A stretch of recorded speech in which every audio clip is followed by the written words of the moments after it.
Hey, are you on the board of an executive team or nonprofit organization and you're embarking on some strategic planning? Today, I want to go over our strategic planning process that you can use for your organization to talk about the beginning, the middle, and the end. So the prep, the actual strategic planning process, as well as some considerations for implementation.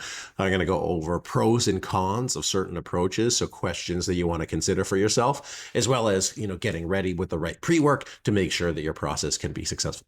I'm going to focus this presentation on executive teams, organizations of $100 billion or more companies that are typically trying to grow and scale over the next couple of years. But you can apply this to, really any strategic planning context, but I'm going to focus it on those core folks. My name is Anthony Taylor. I'm the CEO at SME Strategy. We facilitate strategic plan creation and support teams with implementation. And so we've been doing strategic planning for 13 years. I've personally led hundreds of strategic planning processes across Canada, the US, and globally. And I'm really excited to share this with you. So, some things to consider as you think about embarking on strategic planning. So most folks do strategic planning at a minimum every 3 years. We recommend that you lead a strategic planning process with your organization once every year.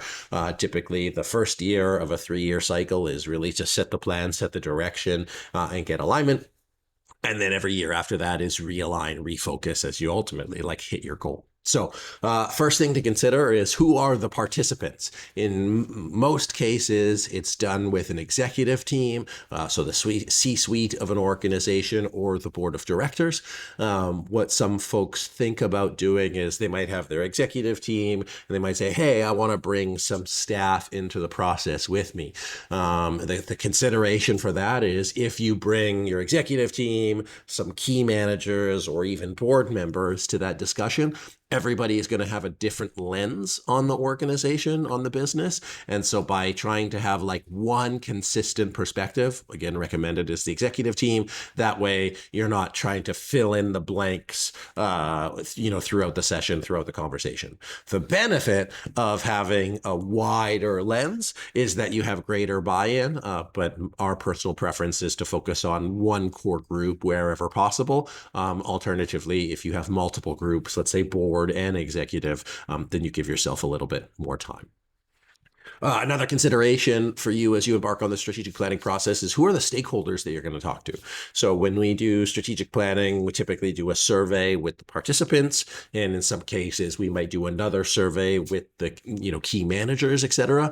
Or you might have external stakeholders that you want to make sure that you solicit. Again, potentially board members, potentially key partners and things like that. Getting their input on the front end is critical so that they feel like their insights contributed to the plan versus you made the plan in a silo, you rolled it back out to them, and then the plan, just happened. So strongly recommend strategic or stakeholder engagement on the front end.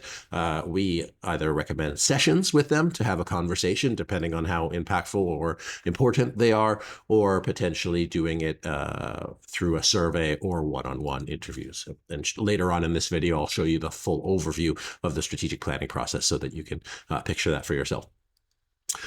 Next is, when are you doing the session? It seems like a silly consideration, but if you're doing in person or virtual, setting the dates, setting the time, making sure that you have time to do the right work is critical.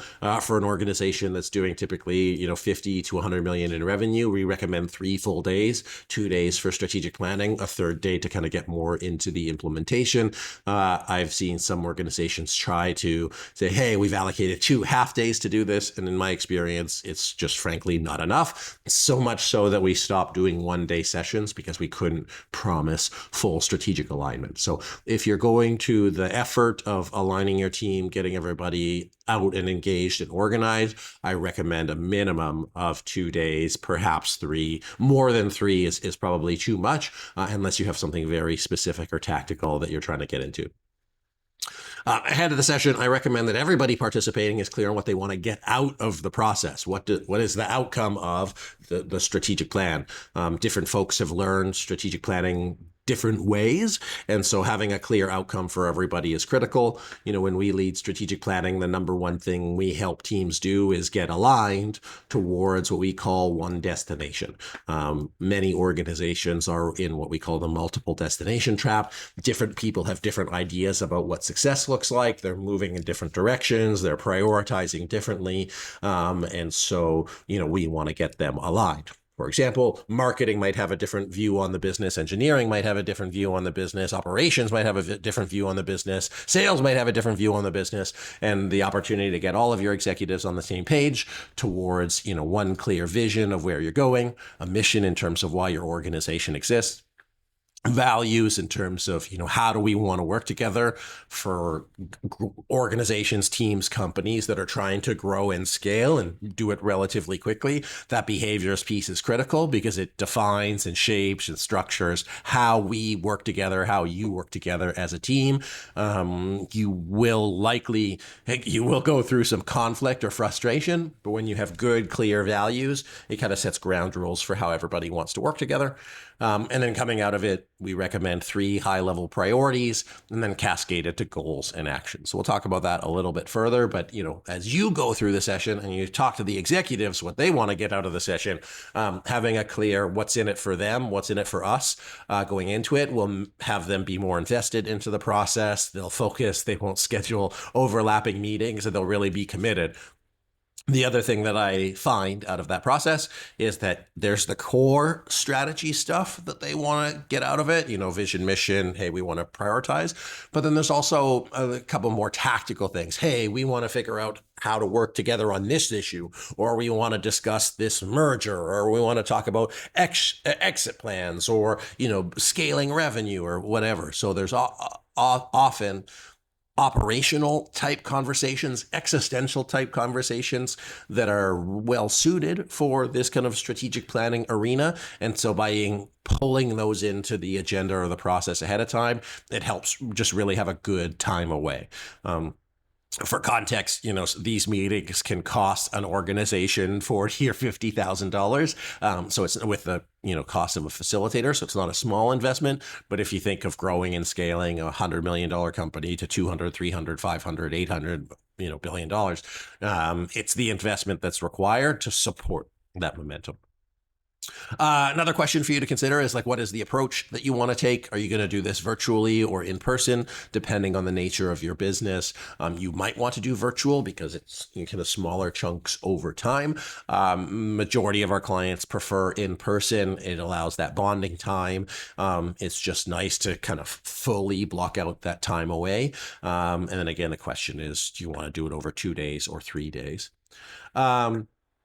One thing that I don't think a lot of people think about is how they're going to engage the rest of the people in the organization about strategic planning. Typically, a good strategic planning process predicates a significant amount of change.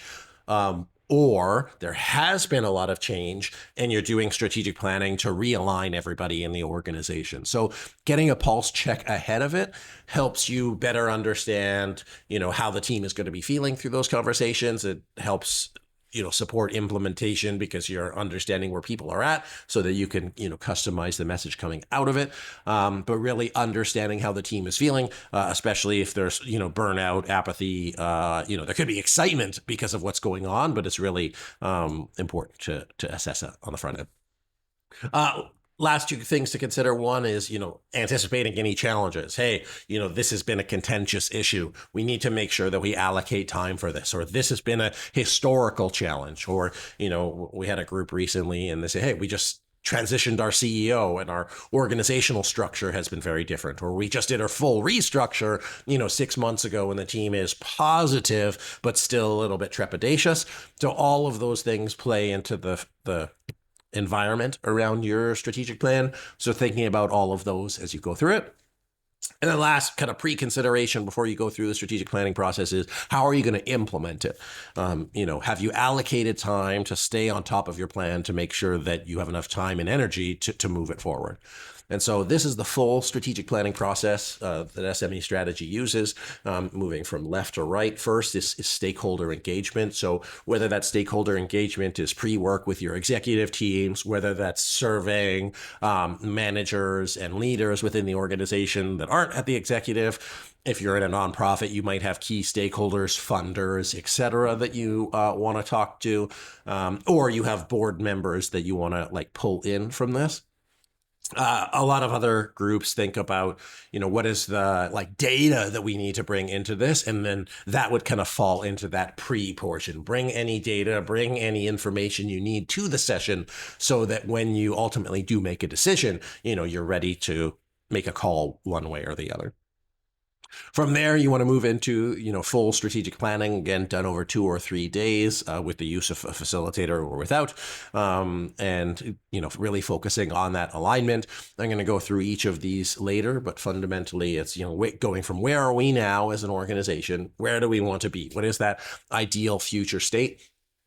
Identifying and aligning on what are the things that are going to get in the way of us being successful, using those to inform our priorities, to making sure that we're focused on the right things, the things we need to do versus the things we want to do, cascading that into SMART goals, specific, measurable, achievable, realistic, and time-bound. Some folks talk about OKRs, so it's akin to OKRs. And then action planning, not only talking about the tactical stuff, which is obviously critical because that like moves the needle. But then the communication planning, how do you roll this out to your team post strategic planning session? How do you ensure the communication stays post session? And that you're able to stay accountable to the plan. And then, what we call our critical capacities for strategy implementation. And that's fundamentally all of the ingredients for success for your strategy to move forward. So, the strategic planning process really takes, about 1,100 days, including the month or two leading up to it, the 2 or 3 days in the session, and then the 3 days of implementation. You're constantly cycling through this process of strategic planning to ultimately help you get to your vision for where you want to go. So let's get into back into the process, kind of step by step. So I talked about the agenda and overview. I'll go through piece by piece. These are verbatim, the ones that we use, so feel free to use this for your process.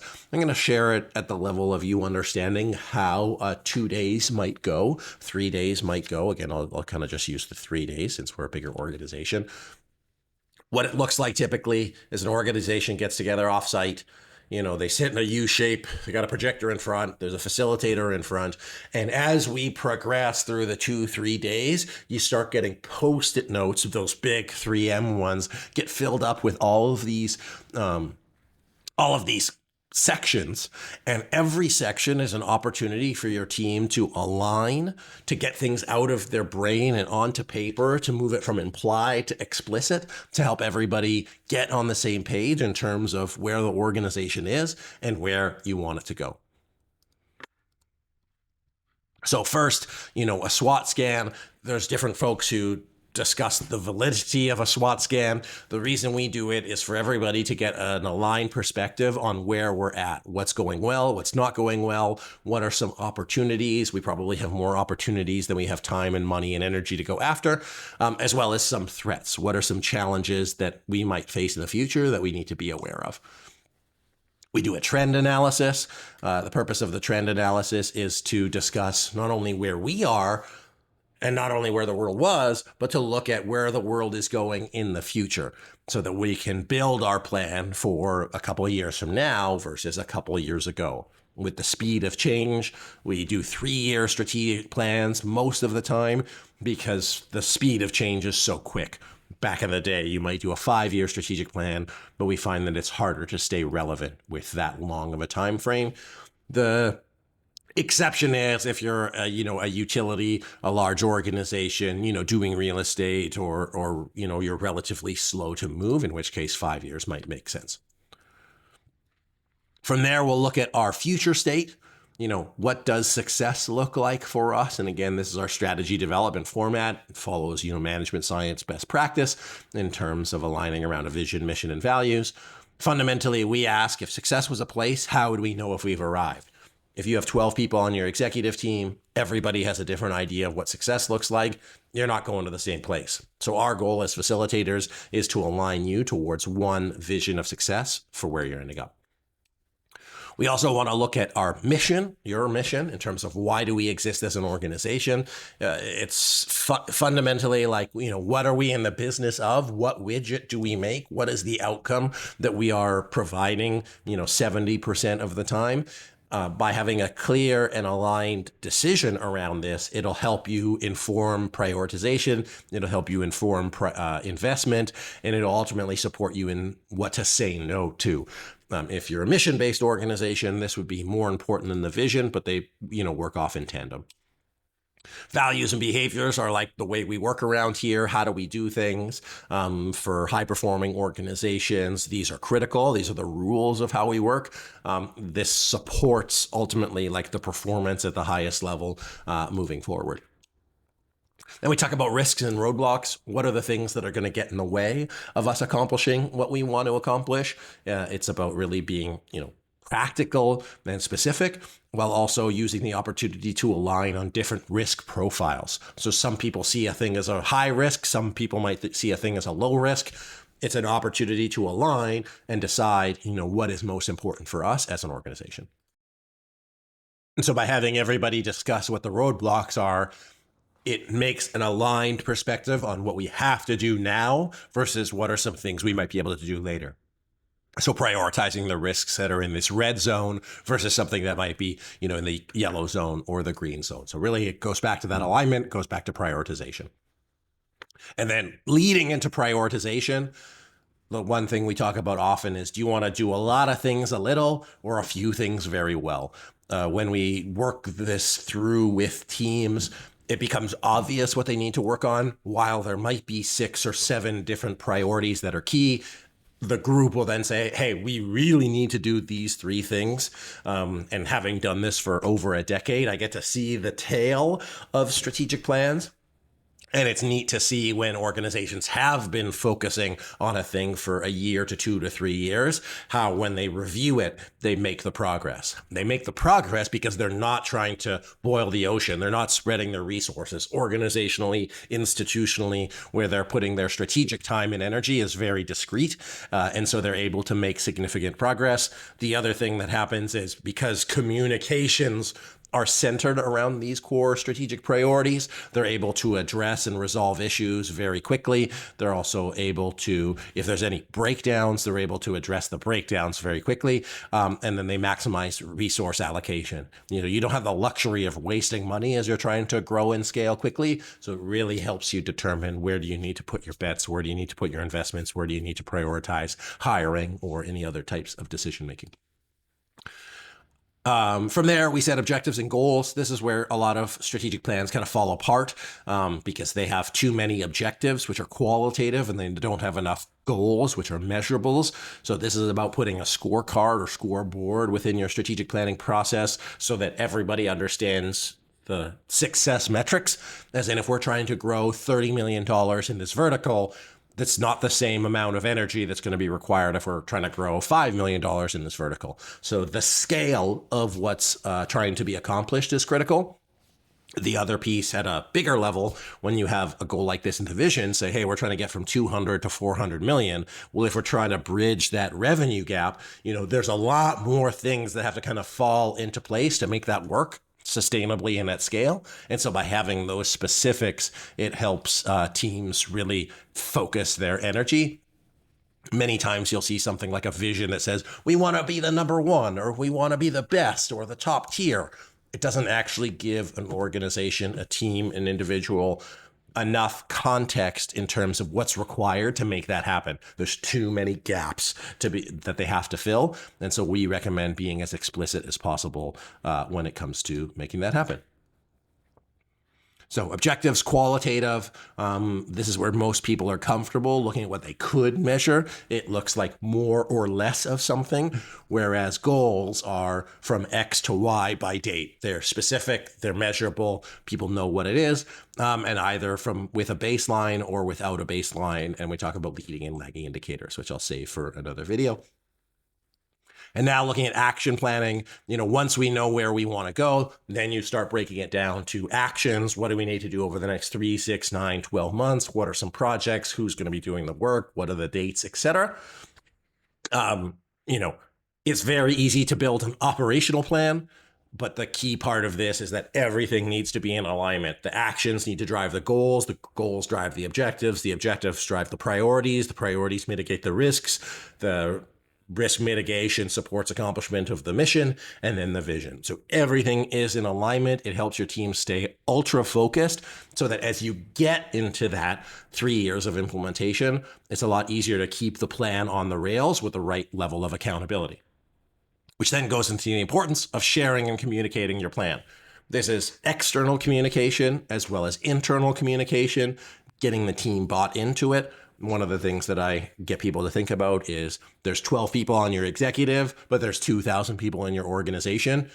What's more important, the 12 people doing the work or the 2,000 people doing the work? So ultimately, getting the plan out of your executive hands into the next level leads, into their managers, into the folks on the front lines is super critical. And then finally, looking at the critical capacities for strategy implementation. So this is really building the environment around your plan to support strategy execution. So what are you doing? What are you putting in place? What accountability do you have to keep people aligned, to make sure everybody's doing their roles and their job, to support communication up, down, and across? And your team already knows what it looks like to do it.